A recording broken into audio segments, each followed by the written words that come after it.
Ready, Allison.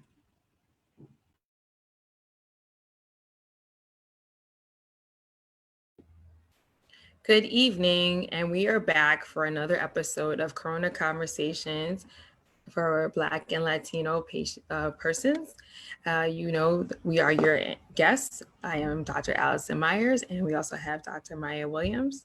Today, we have a wonderful panel and show. This is the second part of focusing on small business owners of the Black and Brown community. So, as usual, we will start with a brief intro about these wonderful people that are on our panel, as well as what's been going on with COVID.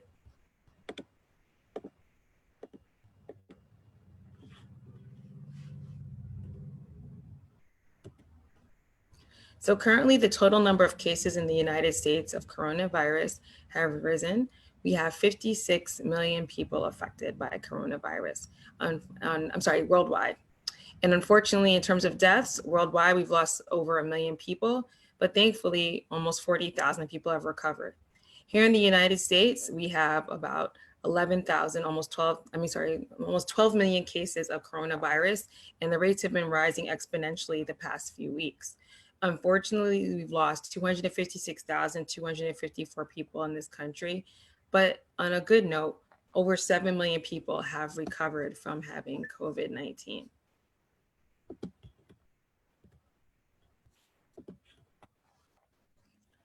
So the unfortunate thing that we do know is that there has been a disproportionate number of deaths in the Black, Latino, as well as Native American communities. 250,000 Americans have died from coronavirus, passing the number that Dr. Anthony Fauci predicted in March without an end in any sight. And if they, in terms of white persons, had died of COVID-19 at the same actual rate as white Americans, about 21,200 Black, 10,000 Latino, 1,000 Indigenous, and 70 Pacific Islanders would still be alive.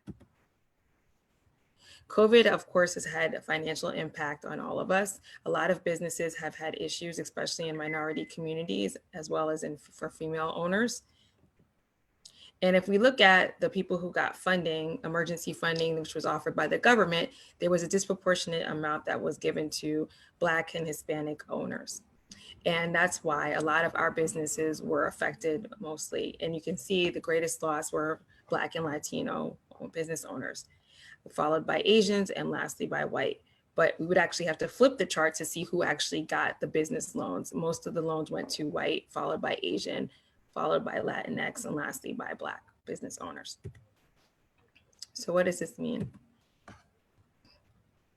National analysis from minority small businesses estimated that between February and April of 2020, 41% of Black-owned businesses and 32% of Latino businesses were closed, either temporarily or permanently, which was almost twice as much, or almost 3 times as much as compared to whites. And also, for a lot of us, our businesses are affected by the fact that we have comorbid conditions that put us at greater risk for having COVID-19. And also, we have to think about the discriminatory lending practices that have been happening. As mentioned earlier, there was a disproportionate number of white businesses that received a lot of the small business loans that were given out by the federal government.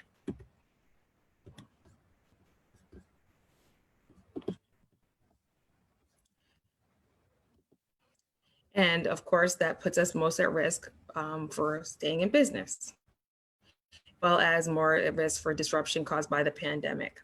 The Center for Responsible Lending found that roughly 95% of Black-owned businesses, 91% of Latinx-owned businesses, and 91% of Hawaiian or Pacific Island-owned businesses stand close to no chance to receive the Small Business Administration's $659 billion Personal Paycheck Protection Program. As a result, we're doing this show today to talk about how we can start up or maintain small businesses during these difficult times. We'd like to thank our co-sponsor, Alpha 2 Omega Youth Services Incorporated, as well as Dr. Naomi Maria, Tiffany Harvin, the Department of Medicine, the Chayor, Mr. Dwayne Cumberbatch, the CEO of Alpha 2 Omega Youth Services, our Day One family members. And also, please do follow us on Twitter at Minority Health 3, or on Instagram at minorityhealth.combos. So today we are lucky to have 3 groups of business owners. We first have Luis Guillamon. He's a leadership coach as well as a lifelong martial arts master. We also have Adia Onyango. She is a USCF Women's Committee Chair and founder of Intelligent Minds Chess. She's also the #1 Black woman chess player in the country. So she's a pretty big deal. And last but not least, we have from our previous show, Sydney and Jermaine Perry, who I always say these are my favorite bakers. They are the owner of Sydney Sweets out in Hempstead. So we are very lucky to have these esteemed guests on. They all have things to offer to us, whether it be about going in the direction of leadership, in the direction of chess playing, or in the direction of starting business from scratch. So without further ado, I turn it over to Dr. Maya Williams.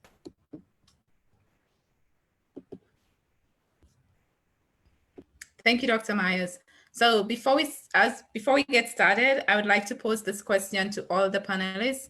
Now that there is talk of a second wave and we can see that the cases are increasing, I would say that you had experience with the first wave and now it's the second wave. What are you doing to prepare and pivot your business for this?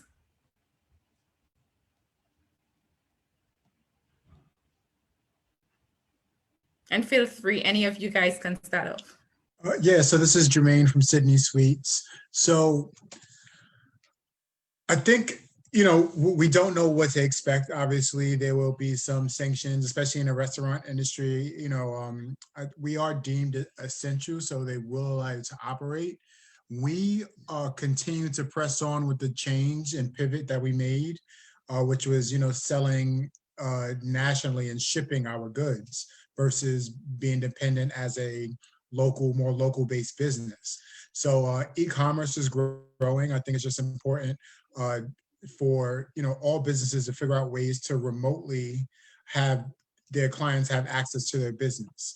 So we were doing a lot of the nationwide shipping and remote e-commerce sales ourselves. We found a team to partner with to kind of grow that even more exponentially. Using Facebook ads and just kind of cleaning up our sales funnel process.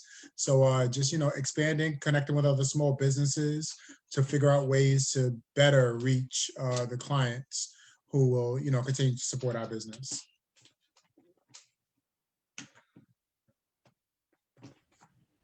Thank you. Would Luis or Adi you like to go? Yeah, I will say this is Adia, and I would say for myself, I'm in the industry of chess and working directly with schools, with families and parents. And so we were hit directly with COVID in that, schools were shut down and things went virtual. So with the first wave, we really had to revamp things and restructure things and completely change the mode in which we were providing services. And so that's has led to changes, some good, some challenging ones.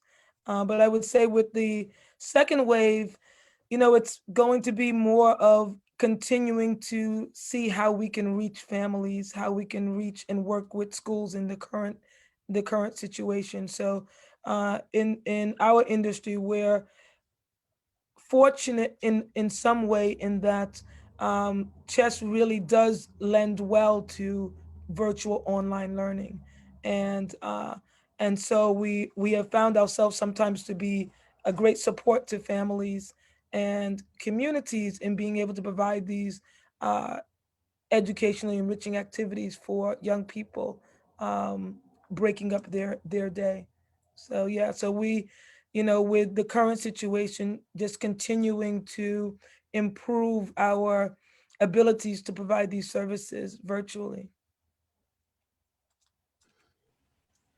For myself, as a leadership / clarity coach, I am able to just be remote, so still just be able to stay that way. But I mean, like most of us, it's still tough because I would want to meet with people and build relationships in person. So obviously we're not able to do that. And obviously in every kind of business, we are looking to foster relationships, strengthen them, or build new ones. So something that not just me, but everyone is really working on is how can we do exactly that?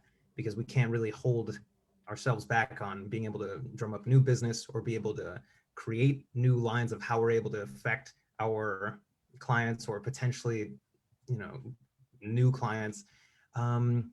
And that connection, which I don't want to over talk because we could go into all that for all of our businesses for the rest of this, but that's really it. So I'm going to be still hunkering down on how can I still build community while we're digital. Thank you. I would like to ask Mrs. Sydney Perry this question. So your history is that you left your job to start your business. What was your process like, and what advice do you have for any woman of color who is thinking of leaving corporate America to start her own business or side hustle? Got you. So yes, just as a little bit of background, I got my degree in accounting, and I spent I think about 11 years in the accounting and finance industry. Most of those years, I was simultaneously doing Sydney Sweets and growing that business first out of my home. And then even when we opened the bakery, I still had my corporate job. And what I will say is if you are considering leaving your full-time employment, whatever it is, to solely focus on your own business, you need to have a plan, right? Because you need to make sure that your business is ready to support your life, because we're adults now. So there's mortgages, there's kids, and there's, your general lifestyle that you like to maintain. And I wouldn't say, rush into, all right, I have this great idea, I need to give it 100%, I'm quitting my job, I'm doing it. That can work for some people, but for a lot of people that have the responsibilities that I named before and, others, you're going to need a plan. So what we did was, once we decided that, okay, we're really working towards both of us doing this full time, we decided to only live off of the income from our business. While I was still getting a paycheck, we just didn't use it. We tried to only live off of Sydney Sweets money, and we just were able to see how that played out. Like, can we afford to cover our bills, and did we enjoy the type of lifestyle that could afford us? So we did that, and I recommend that to anyone. If you have the opportunity and the flexibility to do both for a while, I would consider doing both. And the money from my corporate job was able to finance us renovating the bakery, buying supplies, instead of getting loans, which, like Dr. Myers mentioned earlier, a lot of Black businesses, you don't have access to the same loans that some of your counterparts may have. And we didn't get any loans to start from. So I was able to use that corporate money to build up this business. So I say all that to say, have a plan, test it out, give it, a trial run doing both, see if you can live off of your income from your own business. And then once you set your thresholds and you're meeting them, you have to be prepared to finally take the jump. Because even if you have already proven to yourself, like, yes, this business can support me, I feel good, is doing what I needed to do, really putting in that 2-week notice and saying, like, all right, this is it, that's a big jump, and you have to be ready to take it. And I can't even take the full credit for being ready to do that. It was at some point, Jermaine was finally like, all right, Sydney, that's enough. When you go to work today, give notice. I was like, today? He was like, yes. Don't come home without doing it. So he gave me the bit of a push that I needed, but you need to have a plan. And when you see that your plan is working, you have to be ready to take the leap. Yeah, and just to add on to that, I think it's important to just let people know doing both is absolutely insane, and your life will look like shambles. But it's an investment that if you do for a few years, will give you the sustainability to truly catapult your business and not have to go backwards. So, we lived very stressed. Sydney was working 2 full-time jobs and parenting a newborn. So 3 full-time jobs. And life was absolutely insane, but it was definitely integral into us being a successful business where sustains and supports our household. So it's insane. You're going to be crazy. You're going to be stressed, but it is a small sacrifice for a great future in entrepreneurship. Thank you for that. And one of the things that keeps coming up, we saw that with the small business loans, that a majority of minority-owned businesses did not get that, 94% and 91%. I mean, that's surprising, but still not surprising at the same time. We do face many challenges in terms of getting finances. So I'd like to ask Mr. Lewis, what are some of the challenges and barriers to access financial assistance that minority-owned businesses are facing and will face after the pandemic? And what suggestions do you have to overcome those challenges? I'd say the challenges is much like what my own challenges were before, because first of all, Dr. Myers, I appreciate the intro, but I'm not a martial arts master, martial arts practitioner. That's a big deal. So I take that with a lot of respect, but I appreciate that. That's nice. But I mentioned that now because I take the martial arts that I've learned throughout my entire life, and be able to integrate that with how I work and really with how I deal with people. So I also owned a sales company in Times Square for 3 years. I closed that about 3 years ago, but essentially I was in charge of being able to develop people's mentality, teach them how to be able to sell themselves, be able to talk about a specific target product, service, or an idea, and how to be able to get people involved with it, solve people's problems. And all of that really combines well together. Now, why that's relevant for this question is because I had that company, and at that time, I was 25. My best year was 2 years when I started, 27, paid off some credit cards, this and that. I'll give some numbers. I paid off a $10,000 credit card in 1 month, very sexy, felt really good. But I had my own mental decline and had a lot of overwhelm going on in my personal life, my business life. My vision was very, my mental vision as to where my business was going, where I was going was very skewed. And so my entire third year, it actually went in a full decline. I wound up, all the people who were working there, they were fine. There were like 30 people, but it decreased over time. And by the end of the third year, I closed that down with about what is it called? A debt of $15,000, right? So that does not feel good. That does not feel good at all, right? Thankfully, I'll be done with that debt, I'd say by this upcoming February. So that's fine, I'm got it now. But back then, you can really imagine like how that was. Why did that happen in the first place? Well, that was because one of the reasons was because that was my own lack of financial knowledge, really.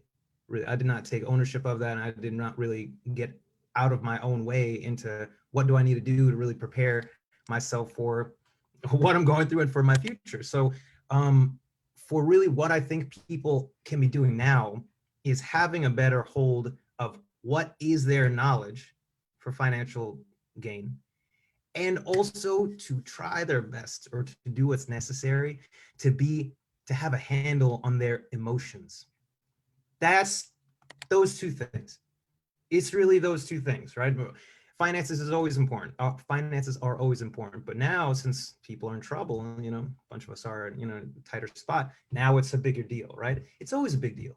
But then people don't talk about it enough, right? This could be a whole other conversation. Okay, well, we learned in public school and school in general. Okay, but the point is we're here now.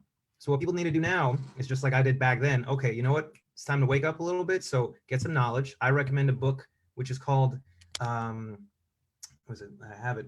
I Will Teach You to Be Rich by Ramit Sethi.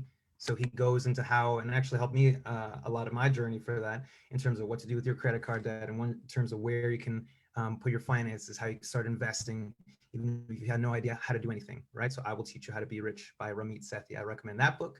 And in terms of emotional context for every individual, it's very important that, and this is the very short version because I could go on about this, but the very short version is that you need to do what you need to do to make sure that you are good in an emotional state.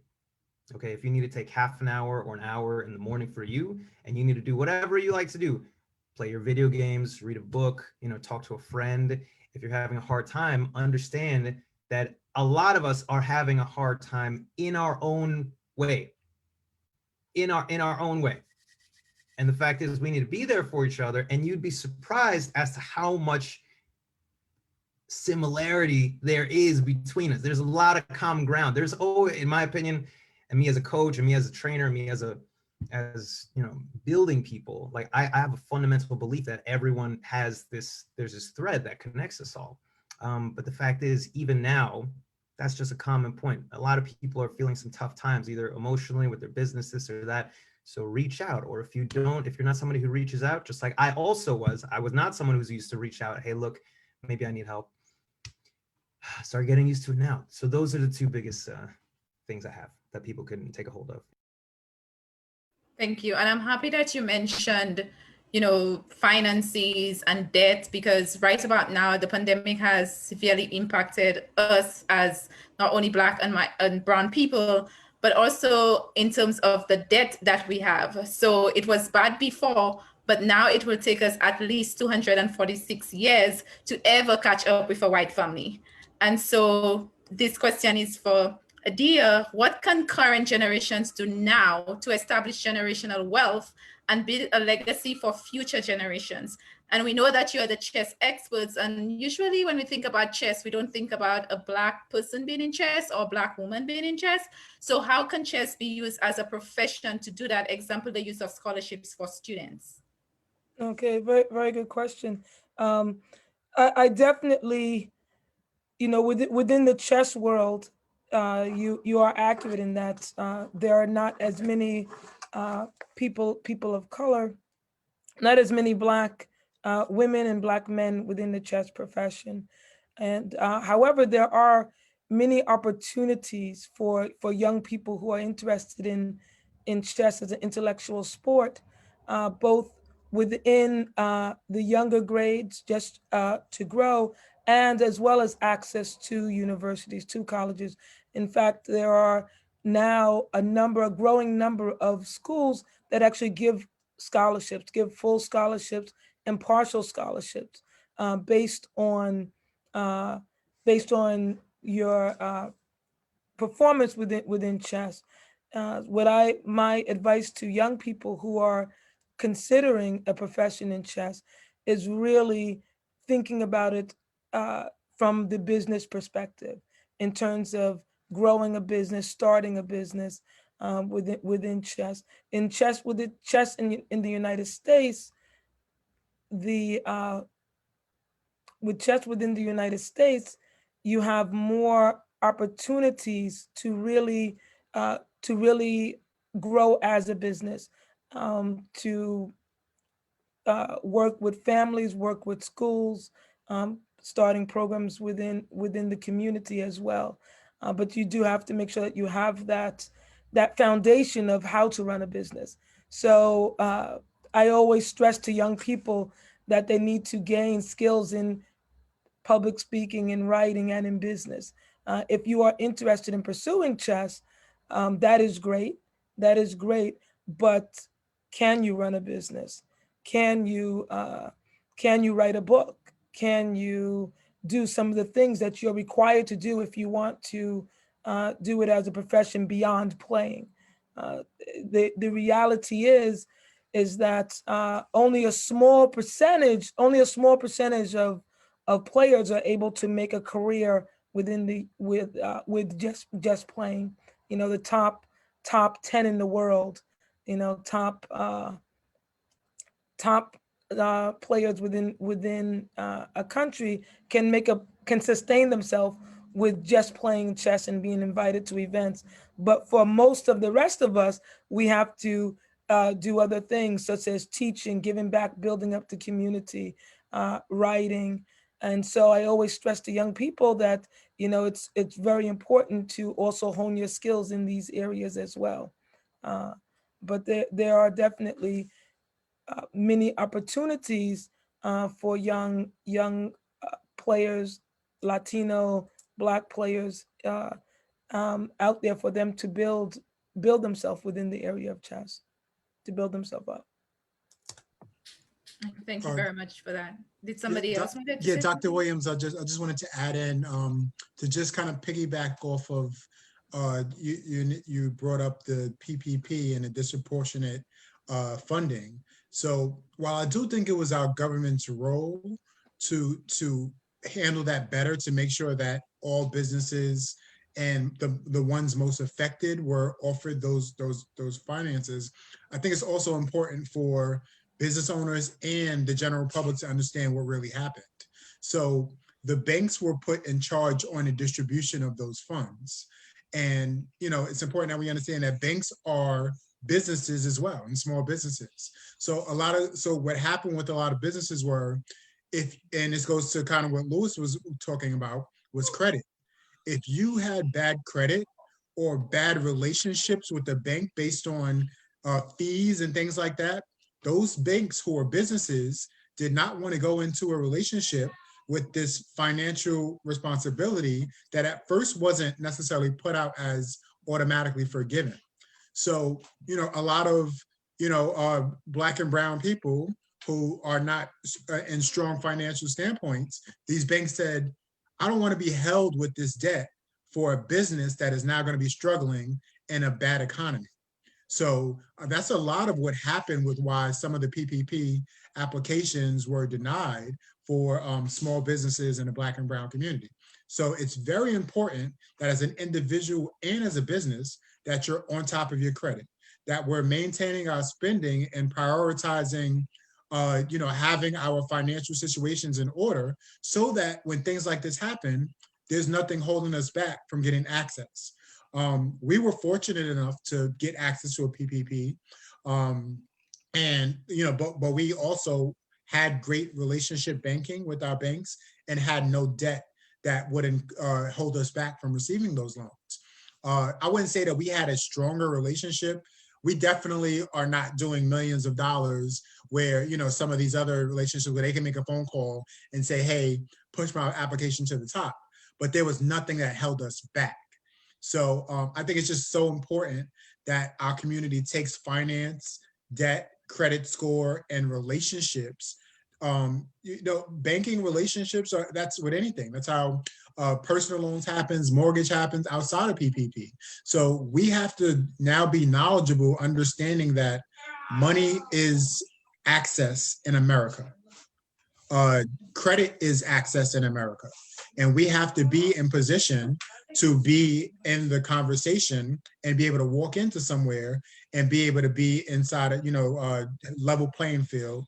And while there are some discriminatory practices, I think it's important that we do what we can to make sure that when we see discrimination, we can easily say, I'm eligible, this is discriminatory, and I'm calling it out, versus where they can say, you foreclosed here, you had bad debt where you didn't pay back what you were given, taking away the opportunity for them to give excuses so that we can demand we be traded fairly.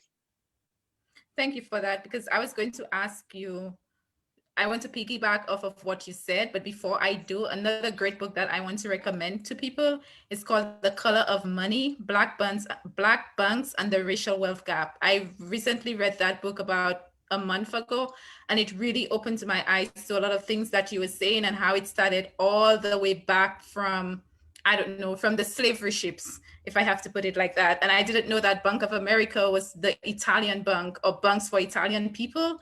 But because of the racial, racism and how they saw immigrants at the time, even Italian immigrants, then there was some, issues that came along to get where Italian immigrants could not get loans to start their own businesses, or, African-American individuals could not start loans to get businesses. And they also talk about redlining. It's a very interesting book. It's just like, wow, like here we go again, yet another area or another reason for them to just keep coming at us with lines of credit. Like, it's true that we need to know more about what is credit and what our finances and what we can do and how we can invest. Like, a lot of people do not know that investing is probably more important than saving, because investing will get you so much further than just like continuing to save for a rainy day. But with that being said, the question that I have for Jermaine and Sydney is, what can small business owners do to overcome the systemic obstacles that have been placed in the way, and perhaps to pave the way for future entrepreneurs who are looking to enter a similar market? Got it. I would say a lot of it is kind of related to what Jermaine just said about being prepared, and not just financially, but just being prepared to be a business owner. Kind of like how Adia was saying, you may have a talent, but are you ready to really function as a business? And you need to understand that, say, like for us, our business is making cakes, but there's so much other stuff that goes into making sure that our business is operating efficiently, moving forward and growing. We spend more time on the other things than we do literally in the bakery mixing and decorating cakes. And I feel like a lot of times we may not all be prepared for that, because perhaps you don't have anybody close to you that owns a business, or you didn't grow up seeing somebody run a business. Like some other types of racial demographics may have a lot of people with businesses in their family, or they grew up with their parents having a business. A lot of us may not be in that situation, so we don't know off the gate what it takes to run a successful business. So I would say people who are looking to, excel in their business and break down barriers as they're doing it, just you really need to get educated and be prepared for what it takes to do that. It's so much more than whatever it is that you're actually selling. You need to understand how to grow, maintain, and be an efficiently run business in order to really succeed and be able to open doors for other people. Right. So part of that education I think is important, is mentorship. So we have some awesome mentors. I just want to shout out our mentors, Waleed Cope from the Soapbox in Brooklyn, and Jessica Johnson Cope, the CEO of Johnson Securities, who we met through the Goldman Sachs 10,000 Small Business Program. And mentorship is the education that you get access to, that you don't know what you don't know. So, and it's also why we're adamant about being on this Zoom, and why we're always willing to offer other information to other business owners, because there's just some things that if you don't get from experience or someone who's been through it to give you the information, you'll never know. Some of our counterparts and white business owners have generation after generation after generation of experience, and they're handed businesses that are successful to just take off and run, where we're starting from scratch, or even from negative, to try to make something out of nothing. So I think it's important that we share information, even in the same industry. I think sometimes we can be overly competitive, but there's more than enough room for us all to win. And I think when we start operating as a community and seeing the benefit of all Black and Brown business owners being successful, I think that's when the change starts to happen, and where we really see growth and winning. So be willing to, if you're in a position of knowledge, and we're not the most educated as far as running a successful business, but we do know some things that we know others didn't know, and that we didn't know before we found out. So we're eager to let other people know. It's like, hey, no, you shouldn't have to take 7 years to figure this out. I want to give this to you now. So mentorship is very important. So I would just say, find a mentor. And when you outgrow that mentor, find a new mentor. Have multiple mentors that can offer different qualities and information, and just be, you are always a student. If you are, and this is anything in life, whether you're a business owner, a professional, if you are committed to being a student and growing and learning in your craft, that's when you become great. Thank you. That was such an amazing response. This next question is for Adia. So I said this earlier, that when people think of chess, it is often seen as a male-dominated and white profession. What has been your experience with racism and sexism in this profession? And what advice do you have for children of color who want to join the profession? Okay. Good question. I would say with racism and sexism, I don't think there is an area in society that it doesn't exist. I definitely feel that you find it in any industry, but even more so when you have very low numbers. You definitely will experience it in different levels. I know that I have experienced it as well as many others, whether it's a small comment that might be made, microaggressions, or assumptions that are made about you based on your sex or your race. Um, However, like with anything else, you can't let that hold you back. And to me, you have to use that to channel you forward and create and make change within the industry. And so it's definitely not, chess is not in a bubble where biases don't exist.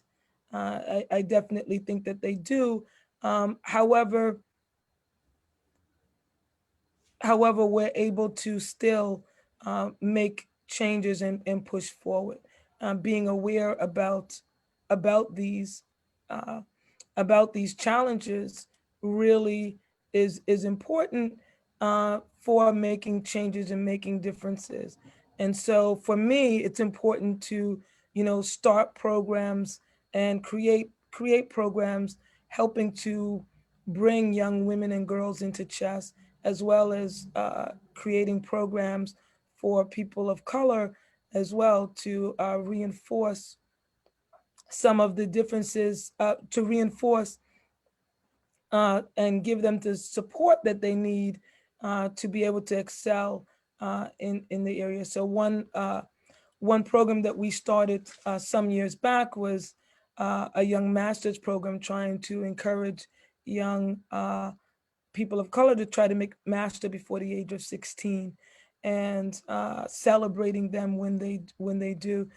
So to me, I for me, my focus is on what can I do as a change agent to try to, I can acknowledge some of the issues that exist within society, but we can't just stop there. Now the next question is, how do we change things? How do we make a difference? And to me, that happens with creating programs, with things like mentorship, like was said just before, not just mentorship for businesses, but also in working together as colleagues, but also for young people as well. So definitely those are things that are very important and passionate to myself, is how can I be a change agent for the next generation? How can I provide support to them so that they can move forward and progress and be their best self, so that they can have all of the opportunities that are there, that are out there for young people. So definitely focusing on how to push forward, how to move forward. Thank you for this. And I noticed that you mentioned, how can you be an agent of change or change agent? And I'd like to ask, this question is for Louis. I believe a lot of the times the onus is on Black and brown people to solve racism. So with the murder of George Floyd, and it's now white people all of a sudden realize that, oh, there's something called racism. And it's like, Black people fix racism and brown people fix the racism, and tell us about your issues and your problems and what have you been facing in terms of the microaggressions. And so sometimes the onus is no longer on leaders, and we want to bring it back to the leaders. So Louis, how can leaders and companies be an integral part in dismantling the systemic racism that continue to exist? And this is a two-part question. The second part is, how can leaders move their businesses to equity and break themselves or the companies out of the comfort zone and into breakthrough territory? Okay. All right. Okay. I can get excited about this one. But to put it really simply, first, is for us as the leader, right? Anyone, we need to let go of ego within our conversations. That's one of the main things. Let go of ego. Let go of ego and start taking ownership of what's happening. So if we do this within our conversations, it stops being, okay, well, I know things could be better if this person did that, or you know what, I don't understand this, so why don't you explain it to me? Or if this person did that, and there's a lot of pointing fingers, there's a lot of pointing fingers. So what leaders need to do is understand that they are in charge. And if they are in charge, then they are the people who need to set the precedent. And the precedent needs to be open in terms of just what is everyone experiencing. When we do that, okay, I don't fully understand because I'm not everyone. I can't understand that. So instead of let me pointing fingers, right, index fingers or anything, let me point the thumb and be like, okay, you know what? I don't understand. And you know what? Even if I want to, if I probably am trying really hard, I probably won't understand everything. So what can I do? Or let's all have conversations and just say, what are you going through? What do you need? Right? And that's it. That's one of the main things that, and it's crazy, you know, that even for my father, he works as a VP in one of these schools in New York City in financial aid, okay, in the financial aid office, I think right under the president of a school. Won't go too deep as to which or whatnot, but it's very interesting how even at that level, they're lacking this kind of emotional intelligence.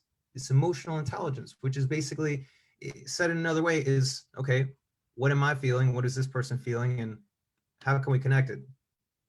Right? And the fact is, what I said at first, the ego gets in the way. Well, you know what? They should be right. Or you know what? I am in charge. So you know what? They should just do what I say. Or you know what? They should just fall in line. There's no, I can get very passionate about this. There's no, they should just anything. What it is just we stop over talking, right? We start listening more, and we start accepting the fact that whether you are minority or not, you are not going to know everything from your people, right? So you need to really keep listening.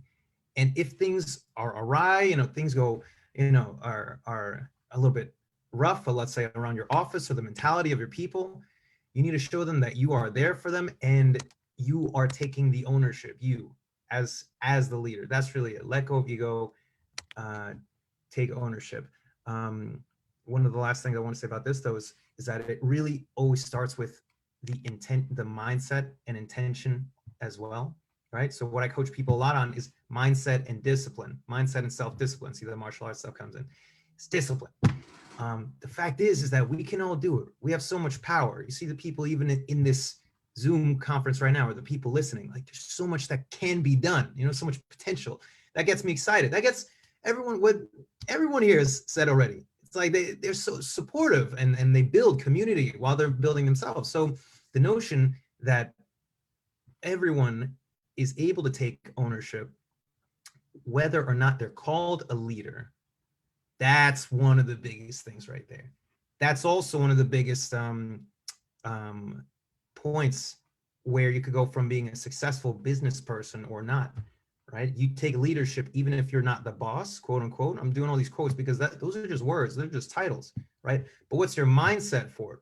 What is your mindset? Like you are 2 levels below the leader, the boss. But if you act like the boss, right? You act like you're in charge, not by pushing people around, but by taking ownership of the team, of what needs to be done, being there for people and listening. So taking a step back, who's going to come up to you? Everybody's going to come up to you, right? So that's really what needs to be done within not any kind of segment really of community or any kind of not subculture, but any kind of paradigm of business. That is for everyone across the board needs to let go of themselves a little bit more, be more open to listening, and also take more ownership, responsibility as to what can they do, what more can they do, and are they really honestly connecting with their people? So that's it.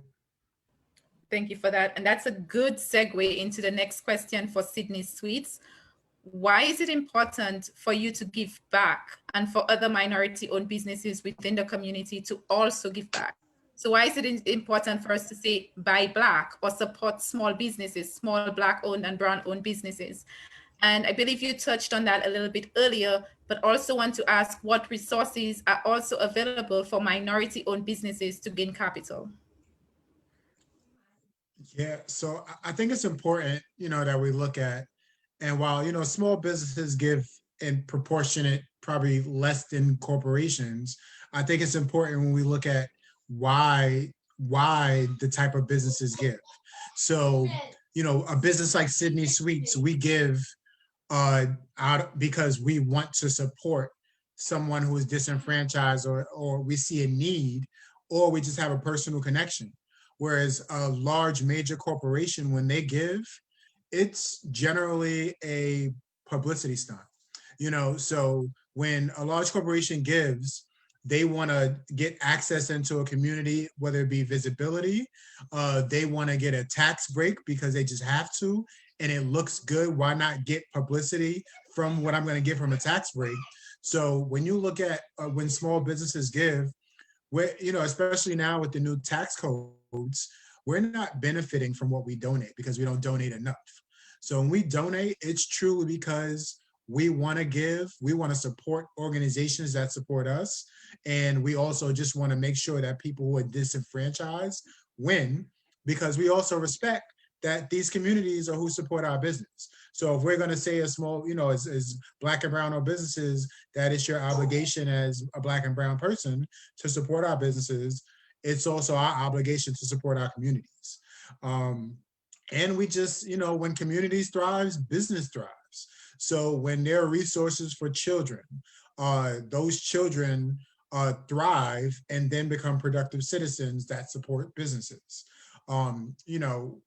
It's just it's a cyclic process, and that's kind of the conversation around when we say, circulating the dollar within our community. That's part of that process. So when we understand that, I think business owners understand it, because we see the results of when our people make concerted efforts to buy within the community. We know the difference that makes, and I think just from what I see, that most, as a small business, a lot of us are not making the big bucks that you may think that are going around, especially if you come from a corporate background where you were well into six figures or whatever you were making. The actual salary of a small business owner before they really make it, they're probably doing less well off than the people who support their business.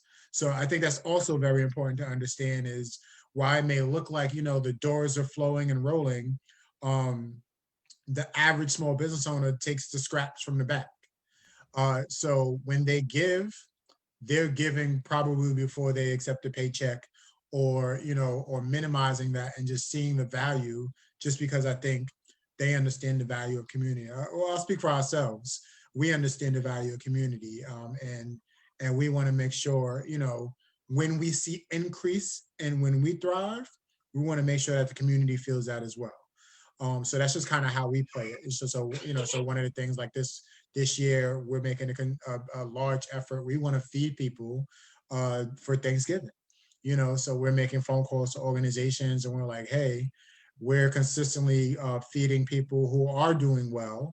Let's take some of that revenue and make sure we're feeding some people who don't have the resources, based on what has done so well for us throughout the year, and the people who are doing well, because we do serve I guess a higher income-based clientele based on the type of business that we have.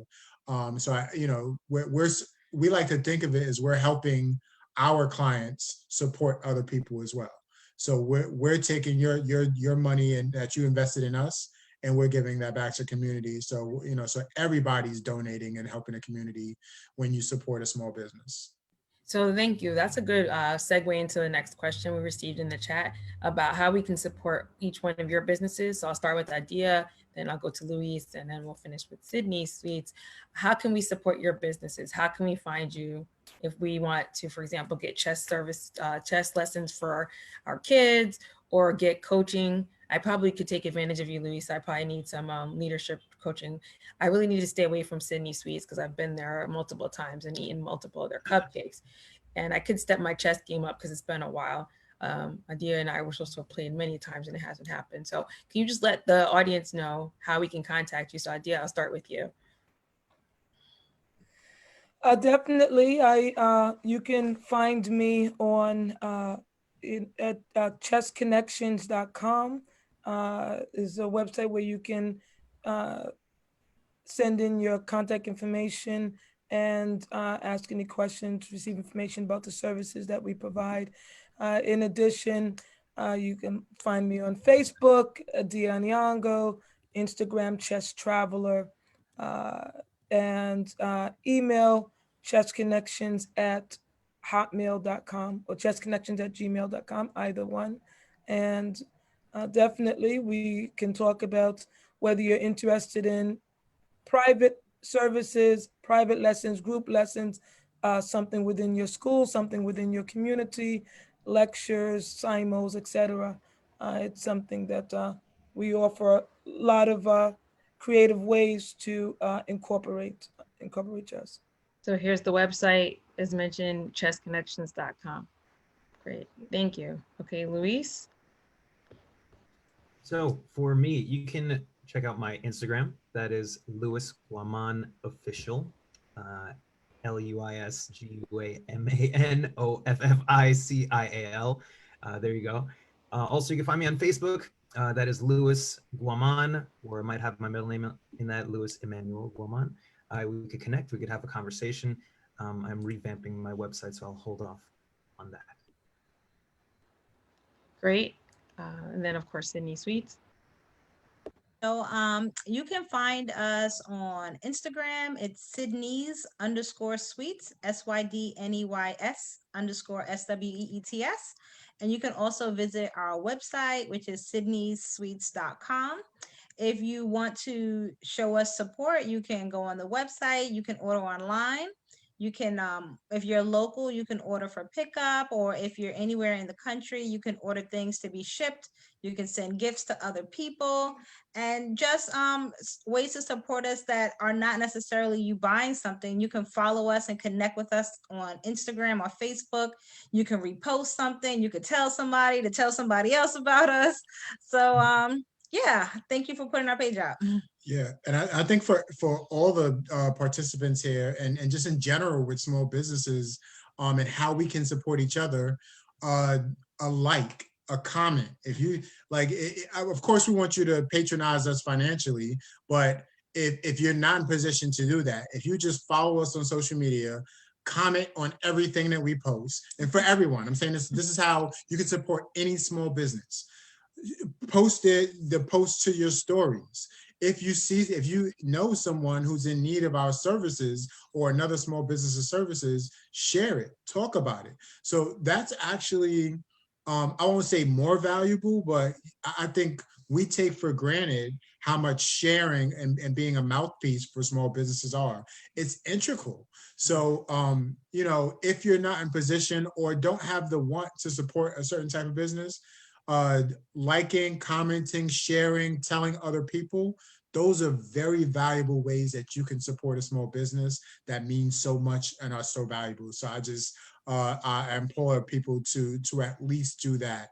And even if you don't see the reward, we do, and we're appreciative. Can I add on to that too? So that is, I'm going to say exactly the same thing, just different kind of wording.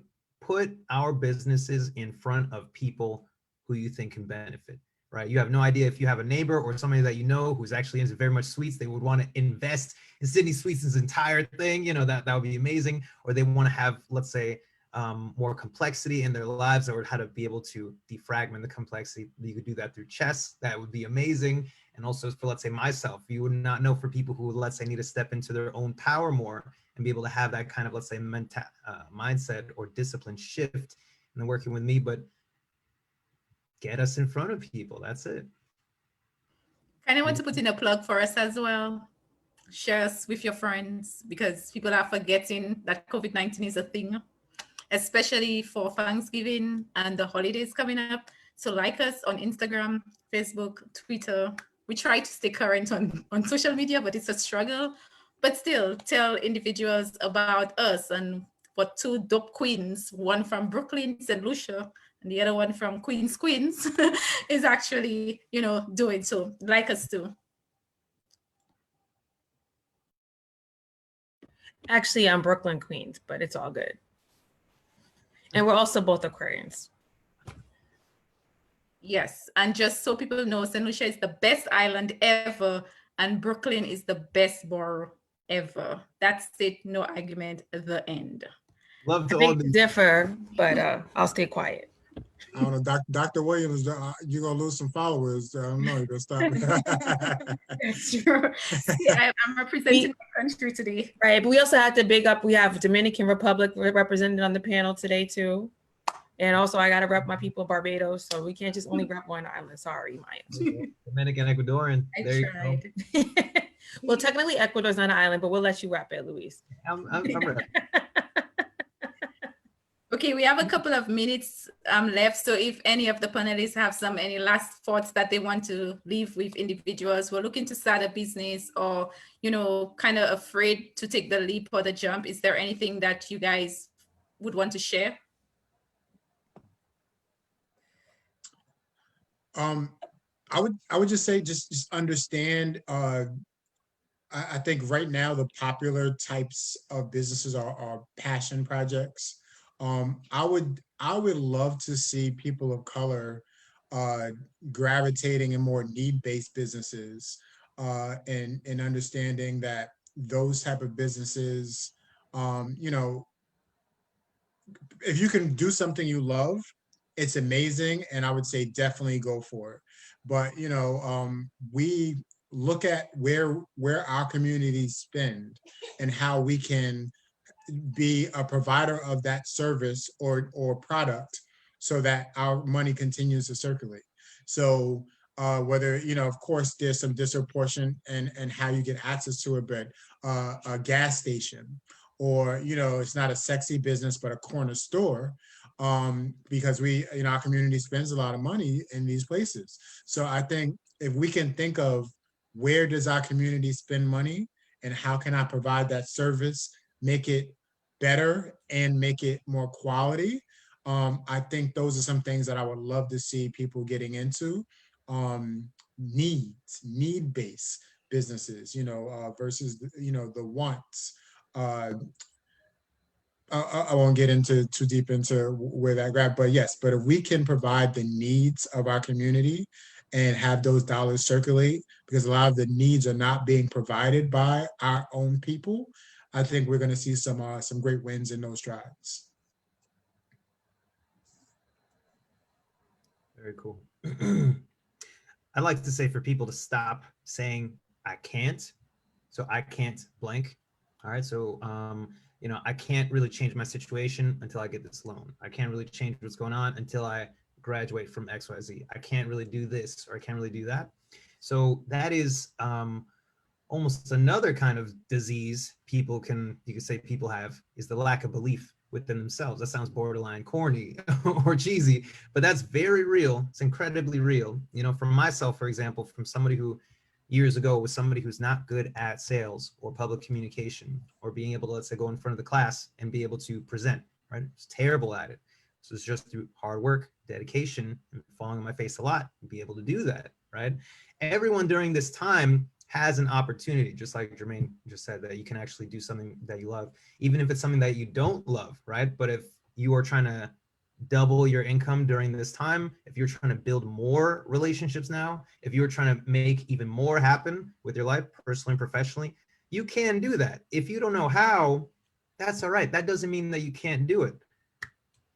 So just make it happen, okay? Or we can have a conversation and go deeper to that.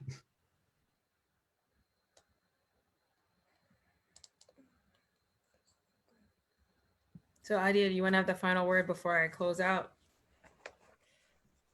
Yeah, sure. I definitely would say, this time with COVID has definitely taught me as a business owner just about just resilience and really digging deep and making that. It's also taught me that no matter what is thrown at you, you really can push forward. When Lewis was talking about not using the word can't, this has been difficult times, I think, for all of us, challenging times for all of us. And regardless of, for most businesses, even when you're afloat, even if you are thriving and flourishing, I think almost everyone can relate to some of the difficulties and trials and tribulations. So, I just really have, am thankful for the strong people that I have around me, the collaborations, the mentors that I've been able to lean on, talk with, work with, and definitely encourage people to really work together, to remember that we can get further together, and we can go further and get farther together. And so those are definitely some advice that I would have for others, is just really looking at the resources that you have around you, the people who are doing what you want to do around you, and collaborating, working, sharing information and knowledge with each other. So Great, yeah. great. So I want to summarize all of this from a comment we had on Facebook, where somebody said, so many nuggets given here today. Thank you all on the panel. So I think that's a great way to end, because I think there was a lot of good information. Some of the things that I can say that I learned is that it's hard to have a day job and a side hustle. So if you really want to go hard with your side hustle, you need to either phase out or quit your day job. I need to pick up this book called I Will Teach You to Be Rich by Ramit Sethi. I need to learn how to ask for help, because it's not a weakness to ask for help if I'm trying to get a business off the ground. Thankfully, I was taught well, so I already have good credit, but so many other people need to learn how to better their credit scores. And we're not talking about 500, 600, we're talking like 700 club and better. And then I think a really good important point that was brought up by Luis was emotional intelligence. So are you able to understand what's going on around your customers to build a good customer base? Emotional intelligence is so important. So I think these were some really good pieces of advice. And I really appreciate all of you for coming onto the panel. We appreciate our audience. Everyone, please stay safe. The CDC is asking, do not go out for Thanksgiving, stay in your pod. Only mix with maybe one other family, but make sure that you're eating outside and socially distancing. If you're doing it indoors, keep with your pod. Don't mix with other people, because the rates are going up and we don't need to lose any more people. We're almost at the 300,000 mark for deaths. And we will be back on December 3rd and December 17th. We are actually doing a show on grieving, but what's pretty neat about it is we're doing one in English and one in Spanish. So December 3rd, will be on Ingles. We're talking about grieving, because unfortunately we have had a lot of loss this year for a lot of people. And then on the 17th on Espanol, we're going to have social workers, psychologists, behavioral health specialists to help people, because this holiday season is going to be difficult for many people due to the fact that we've lost so many from COVID and other conditions. So we wish you a happy Thanksgiving. Have a great night. And we look forward to seeing you again on December 3rd for our show on grieving. Take care. Thanks again. So much. Bye. Thanks for having us. You're welcome. Good night.